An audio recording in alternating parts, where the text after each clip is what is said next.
install the Beatbox harness with this new bracket that is mounted behind the amplifier to hold the wires. So first things, the power wires, where they go into the amplifier.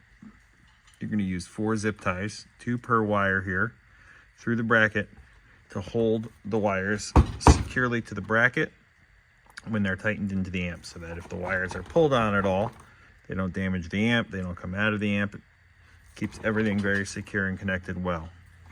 And then on the main harness for the Beatbox, after it's been plugged in, you have the remote wires, you have, or I should say the trigger wires, the remote wires, you have the audio output and the audio input connectors. After they've been plugged in, you're going to zip tie them to this bracket. When they're zip tied to the bracket, you don't want anything pulled tight. So if this were pulled tight like that, that would be very bad. You want everything to have a little bit of slack and be loose. And then you want it to be strain relieved by the bracket.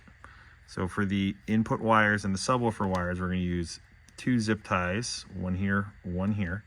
When you insert them through this bracket, if you bend the tip, it will, as you insert them, it will make them poke out of this side.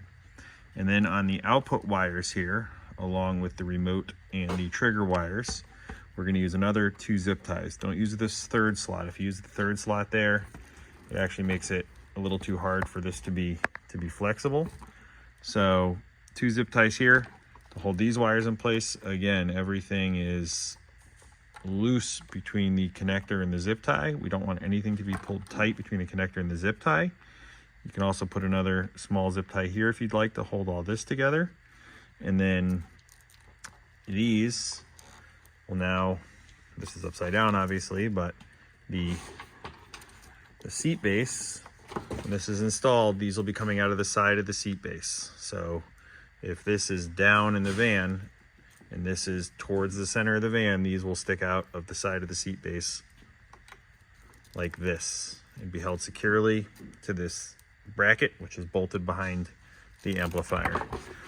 So make sure that you do this well so that there aren't any intermittent issues caused by the wires being pulled on or connectors coming out of the amp.